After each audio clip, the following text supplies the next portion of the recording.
ओम नमः शिवाय। शिवजी सदा सहाय। ओम नमः शिवाय। गुरुजी सदा सहाय। जय गुरुजी। शुक्राना गुरुजी।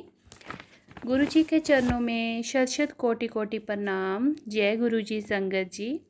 आज गुरुजी की कृपा से मैं गुरुजी की किताब दिव्य आभा, जो हमारे लिए सबसे बड़ा गुरु ग्रंथ है, पढ़ने जा रही हूँ। आप सब संगत जी भी सुनिएगा। जय गुरुजी। शुक्राना गुरुजी। नाभिक का मार्गदर्शन। 1995 में श्री राय, जो अब एक जहाज के कप्तान हैं, जलंधर में अपने घर पर थे जब उनकी बाई आंख की दृष्टि धुंधली हो गई। परीक्षण से पता लगा कि उनकी आंख के पीछे के पर्दे में आ रही एक स्नायु में समस्या थी। सौभाग्यवश उस समय उनकी माँ और पत्नी डिफेंस कॉलोनी में गुरुजी के मंदिर में किसी का कोई संदेश लेकर गई थी। उसके पश्चात उनकी माँ चाहती थी कि उनका पुत्र गुरुजी के दर्शन के लिए जाए। राय ने पहले मना कर दिया, पर वे अपनी माँ को वहाँ तक छोड़ने के लिए मान गए। वहाँ पहुँचने पर वे उत्सुकतावश अंदर भी आ गए। मातृभाव से प्रेरित राय की माँ चाहती थी कि उनका बेटा पुनः ठीक हो जाए। उन्होंने गुरुजी को अपने पुत्र की समस्या के बारे में बताया तो गुरुजी ने उनको एक अन्य कमरे में जाकर प्रतीक्षा करने को कहा। राय उस कमरे में अधीर हो चले थे और उनके मन में विचार आया कि वे वहाँ पर क्या कर रहे हैं। ठीक उसी समय गुरुजी ने उस कमरे में प्रवेश किया और पूछा कि वह उनके लिए क्या कर सकते हैं। उन्होंने राय को कुछ पान के पत्ते लाने को कहा। उन्हें अभिमंत्रित कर उन्होंने राय को इस निर्देश के साथ दिए कि वे अपने आँखों पर उसको रखकर 1 घंटे के लिए हल्की पट्टी बांध ले। उसके बाद उन पत्तों को बहते जल में प्रवाह कर दे। राय ने वैसा ही किया और 1 घंटे के पश्चात उनकी आँख की दृष्टि ठीक हो गई थी। राय ने गुरुजी के दर्शन के लिए जाना आरंभ कर दिया। तीसरी या चौथी बार जाने पर उन्हें एक स्वप्न दिखाई दिया। स्वप्न में उन्हें उठाया गया और उन्होंने देखा कि उनके कमरे की दीवार पर नीली आभा है।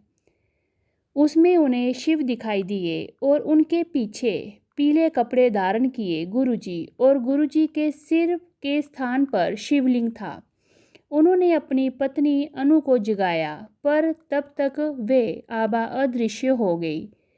उस समय तक राय शिव को मात्र कल्पना मानते थे। गुरुजी ने राय परिवार पर अपनी कृपा करनी आरंभ कर दी थी। अनु की पीठ के निचले हिस्से में मेरुदंड का एक चक्र हिला हुआ था।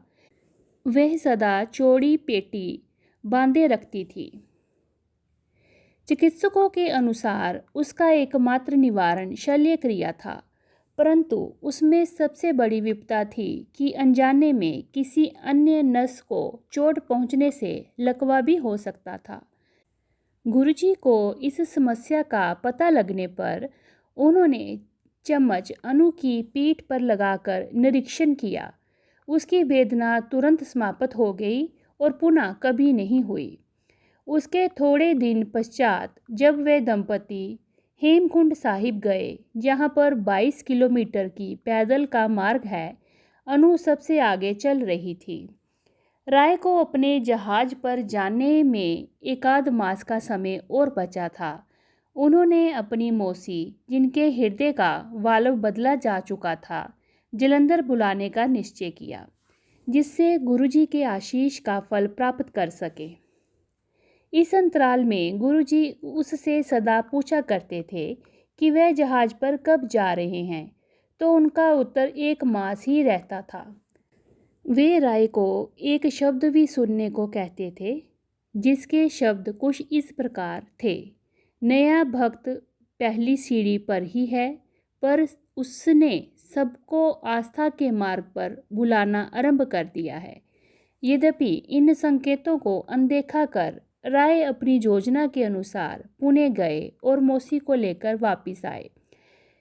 जब वे गुरुजी के दर्शन के लिए गए तो दर्शन सहज नहीं हुए। भक्त बताते थे कि गुरुजी पाठ कर रहे हैं या मुख्य द्वार बंद होता था। स्पष्टतया कुछ विशेष बात अवश्य थी। फिर एक दिन दर्शन हो ही गए। गुरुजी ने मौसी को आशीष दिया और पुणे वापस जाने को कहा। गुरुजी के इस कथन की अवहेलना हुई। पुनः गुरुजी के दर्शन पर जाने पर उन्होंने फिर उनको वापस घर जाने को कहा। राय के पूछने पर कि क्या वह रह सकती हैं, गुरुजी चुप रहे। स्पष्ट था कि वह उन्हें वापस पुणे भेजना चाह रहे थे। शीघ्र ही राय अपने जहाज पर जाने के लिए जालंधर से चलने वाले थे कि उनकी मौसी के हृदय में समस्या हो गई। उन्हें वहीं के सेना चिकित्सालय में प्रविष्ट कराना पड़ा। जब तक राय अपने जहाज पर पहुंचे, उनकी मौसी की अवस्था बहुत बिगड़ चुकी थी। तथापि गुरुजी के कारण उनके अंतिम दिन बहुत प्रसन्नतापूर्वक बीते। उनके परिवार के सदस्य भी उनसे मिल सके।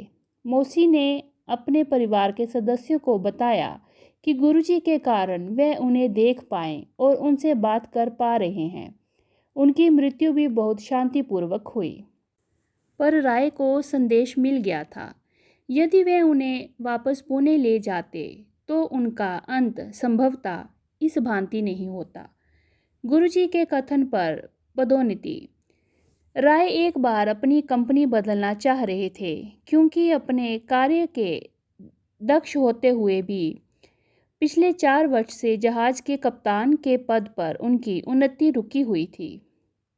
वे चंडीगढ़ में अपनी पत्नी का जन्मदिवस मना रहे थे जब उनको मुंबई से एक अन्य कंपनी से फ़ोन आया। उन्होंने उन्हें कप्तान का पद पर लेने की बात कही।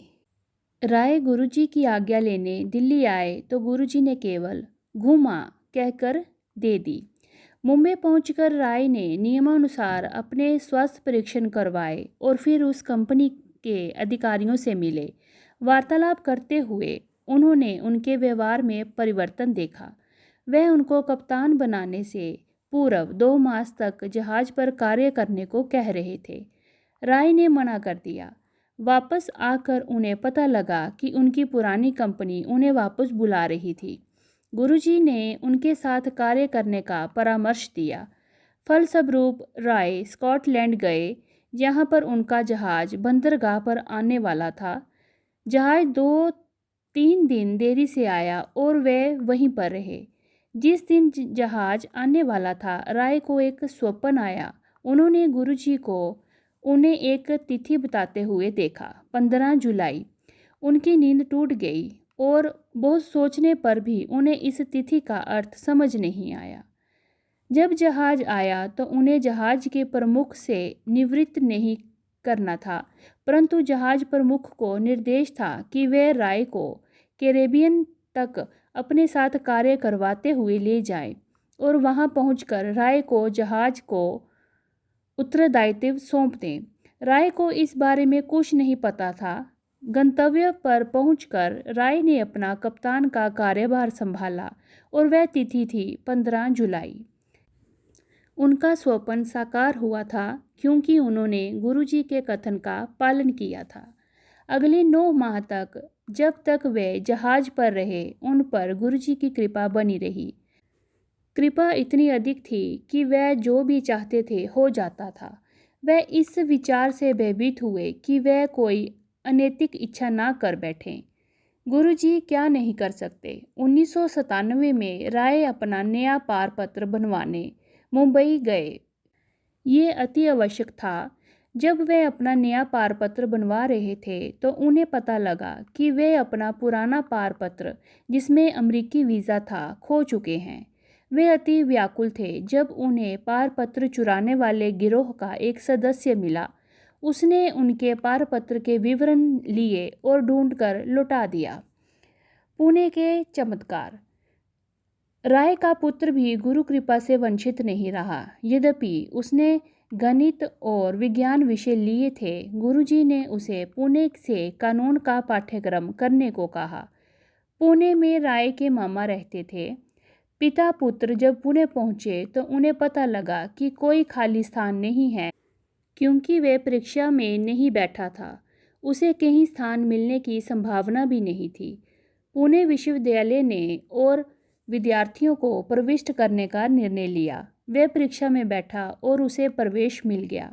गुरुजी ने उसके प्रवेश मिलने पर कहा कि केवल उसको प्रवेश दिलवाने के लिए उन्हें 60 अन्य छात्रों को प्रवेश दिलाना पड़ा। फिर गुरुजी को उसे हर वर्ष उत्तीर्ण भी कराना पड़ा। उस पर दिव्य कृपा बनी हुई थी। जब गुरुजी ने कहा कि उसके मित्र तो अनुत्तीर्ण होते रहे हैं, वह प्रत्येक वर्ष उत्तीर्ण रहा है। राय के मामा जी भी लाभान्वित हुए। एक बार गुरुजी ने राय को अपने मामा जी को देने के लिए अपना एक चित्र दिया।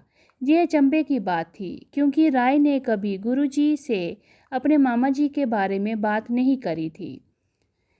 जब पुणे में राय ने चित्र अपने मामा जी को दिया तो उनके मामा बोल उठे कि गुरुजी को कैसे पता है। राय को कौतूहल हुआ और वे से ही बात जानना चाहते थे। ये दुख की बात थी कि राय के मामा जी को विवाह को 30 वर्ष होने को आए थे, परंतु उनके यहाँ संतान नहीं हुई थी। वह दात्रेय माँ से संतान करवाना चाह रहे थे, पर वह प्रयास भी असफल रहा था। गुरुजी का चित्र आने के पश्चात उनके मामा जी के यहाँ पुत्र उत्पन्न हुआ। उस समय तक वे गुरुजी से नहीं मिले थे। पुत्र होने के उपरांत वे पुणे से गुरुजी के दर्शन करने आने लगे। मध्य रात्रि 3:30 टोक्यो। राय जागे। राय और उनके परिवार के सदस्य गुरुजी के अनुयायी थे। उनके पिता दर्शन के लिए नहीं आना चाहते थे। उनके मतानुसार मनुष्य को अच्छा रहकर केवल ईश्वर से संबंध बनाकर रखना चाहिए। कोई उनके ना आने की बात से असहमत भी नहीं था। एक दिन राय परिवार गुरुजी के दर्शन के लिए अपने पिता को ये बोलकर आए कि वह शहर जा रहे हैं। जब वह गुरुजी के पास आए तो उन्होंने ये जानते हुए कि वह अपने पिता से क्या कहकर आए हैं, उनको शहर जाने को कहा। राय परिवार घर लौटा और प्रेरित होकर अपने पिता को गुरुजी के बारे में बताया। गुरुजी ने पिता की भी रक्षा करी। गुरुजी की आज्ञा पर राय परिवार अपना घर जालंधर से चंडीगढ़ बदल रहा था। परिवार पहले गया और राय के पिता सामान ला रहे थे। उसमें गुरुजी का चित्र भी था। जिस दिन राय के पिता चंडीगढ़ में नए घर में पहुंचे, उनको दिल का दौरा पड़ा। उन्हें सेना चिकित्सालय में ले गए। गुरुजी उस समय दिल्ली में थे और राय अपने जहाज पर टोक्यो में। राय अपने कक्ष में सो रहे थे, जो अंदर से बंद था, और उन्हें ऐसा लगा जैसे कोई पैर हिलाकर उनको जगा रहा है। उसी समय उनकी पत्नी का फ़ोन आया कि उनके पिता की स्थिति ठीक नहीं है। राय ने उत्तर दिया कि उन्हें अभी अभी गुरुजी ने जगाया है और वह पिता की भी रक्षा करेंगे। इतने में पता लगा कि उनके पिता की धमनियां बंद हो गई हैं, पर वह चिकित्सालय से वापस घर आ रहे हैं। 10 दिन बाद वे पुनः चेतना खो बैठे। इस बार गुरुजी को समस्या से अवगत कराया गया। उन्होंने दंपति को बुलाकर उपचार दिया। शीघ्र ही राय के पिता की स्थिति में सुधार आया, पर उनका एक परीक्षण शेष था। गुरुजी ने राय को उससे एक दिन पहले अपने पिता को विस्की का पैग पिलाने को कहा। जब परिणाम आया तो चिकित्सक कुछ नहीं बोले। वह परिणाम लेकर अन्य चिकित्सकों के पास गए। वापस आकर विस्मित चिकित्सक ने बताया कि हृदय तो बिल्कुल ठीक है। यदि पिता का रोग निदान हुआ था तो माँ को भी गुरुजी का आशीर्वाद प्राप्त हुआ। जालंधर में एक बार नहाते हुए उन्हें प्रतीत हुआ कि गुरु ग्रंथ साहिब के पृष्ठ खुलते जा रहे हैं और उसमें गुरुजी की मुखाकृति दृष्टिगोचर है। उनकी माँ ने कहा कि दिव्यात्मा ने संभवतः पाठ करवा दिया। ये सत्संग ह्यूस्टन, अमेरिकी संयुक्त राज्य के रवि राय अंकल जी का है। जय गुरु जी, शुक्राना गुरु जी। ओम नमः शिवाय, शिव जी सदा सहाय। ओम नमः शिवाय, गुरु जी सदा सहाय। जय गुरु जी, शुक्राना गुरु जी।